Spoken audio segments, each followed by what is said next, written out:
What's going on, everyone? I am Ernest Dove. This is the New York Mets Dove Report. I'm sitting here wearing a hoodie in South Florida because it's like freezing, waking up to like 40. I know that's going to make people upset. It's cold down here, but let's talk Bo Bichette. Hello, shocker. What a 12 hours in Mets fandom, especially on Mets Twitter.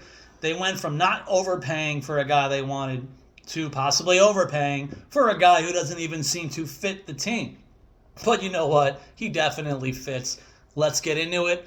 And I'll also talk about some cool stuff I got coming up, including the pitching camp program that was finally announced as of like Thursday by the Mets organization. You've been hearing it from me since about last Sunday. So thank you all you guys who continue to watch, subscribe to the channel. You've already known about the camp for multiple days. I got new updates, including a couple of pitchers that are lights out. Even in camp, behind the scenes bullpens, they are already throwing some top-notch stuff. But let's start with Bo Bichette. He's the new guy. I want to get into some of the stuff that he fits with the team and maybe get into what the impact is going to be with some of the guys on the 26-man and even the farm system. Again, Mets have a top 5 farm system now in baseball, and there are guys that can get impacted short-term, long-term by this Bo Bichette decision. So let's get into it. Can he play third base? Looks like we're going to find out.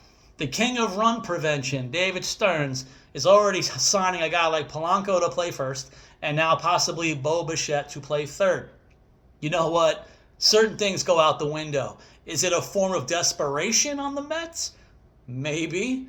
Does it still fit the team and the lineup?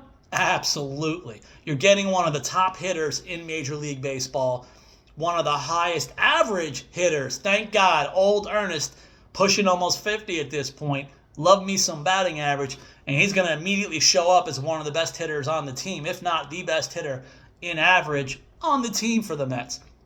That's going to create a lot of value, as it was brought up even today on social media. I believe even SNY pointed it out in an account when they posted it.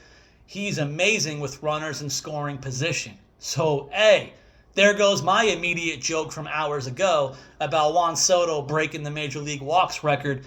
You're not going to be able to walk Juan Soto 100, 120, 130 times if you have a guy like Bo Bichette making contact behind him, driving in runs.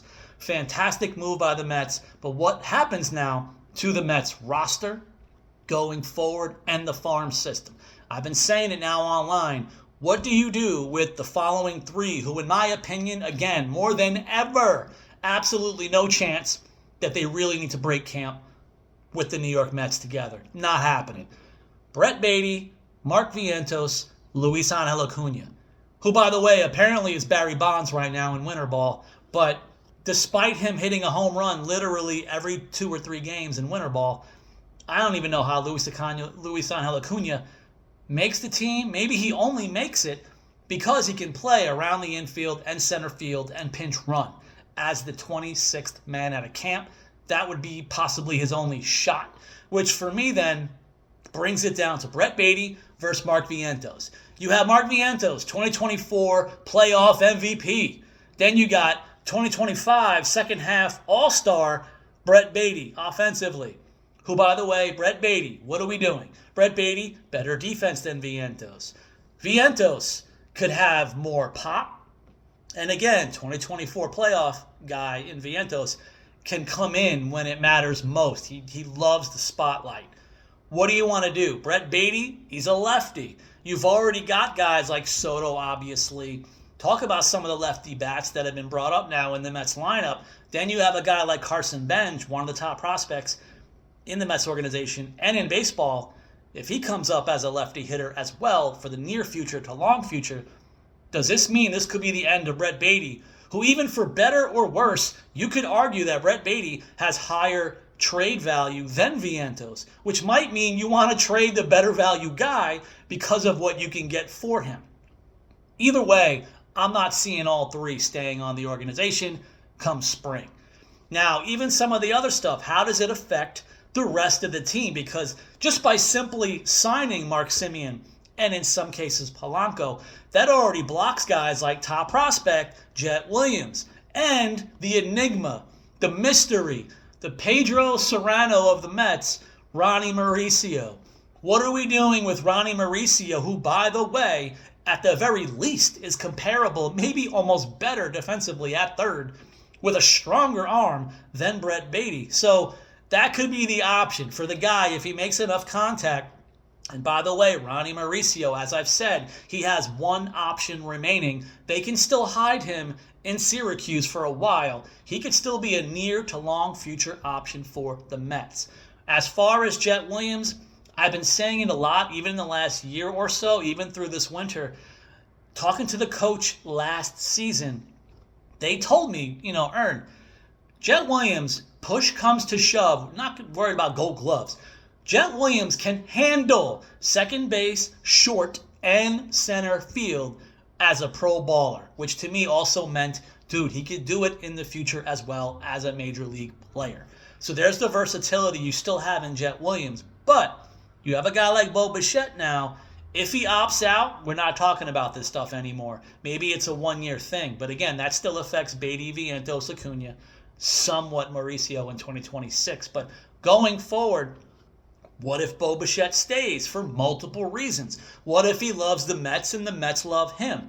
Even if he does opt out, a la Pete Alonso the first time, there's ways they can keep Bo Bichette. That's going to impact and affect Jet Williams, who I've been saying for a while now, why not trade Jet Williams and even a Brandon Sproat to go for a guy like the biggest superheroes of Skubal, but maybe also a Peralta, some other level. I don't know about Duran as an outfielder from the Red Sox. If they would want some of these guys as well at that level, maybe you make those type of trades.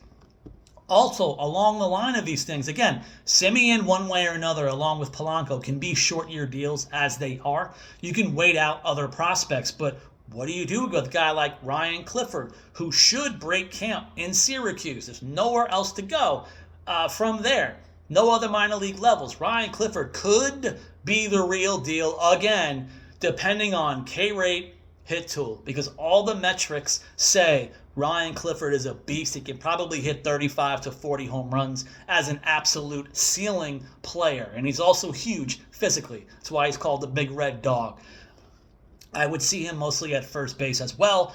The other guy, the hitting lab guru, Jacob Reimer. A lot more Jacob Reimer fans than ever through this winter. None of my fans out there as well who love the minor leagues, they don't want Jacob Reimer going anywhere.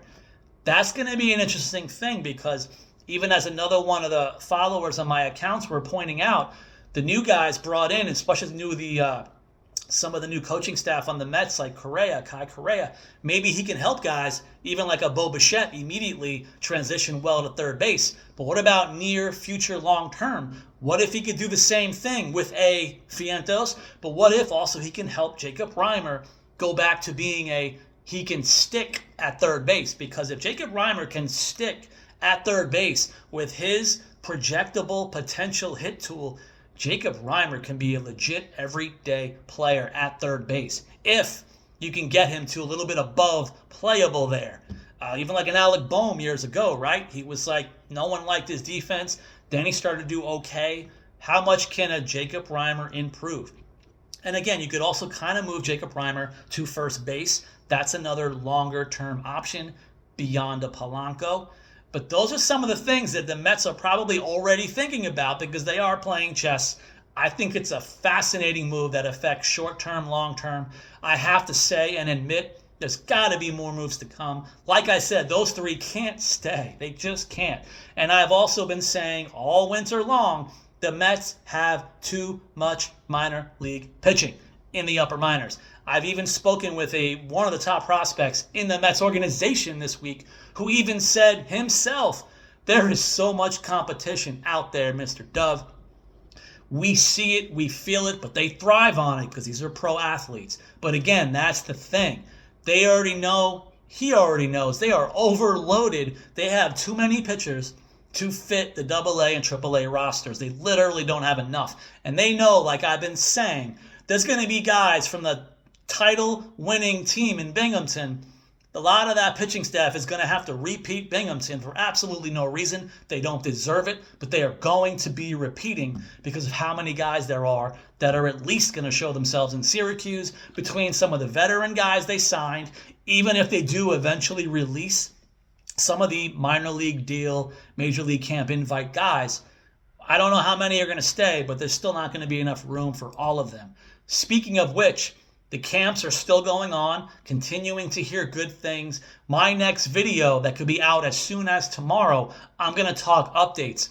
There's one pitcher out there who's 100% healthy, already meeting some of his velocity and pitch type goals.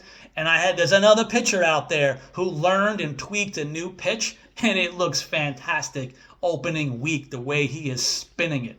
I'll be on it. I'll tell you guys about it next time. Continue to support the channel. Thank you guys so much for your support.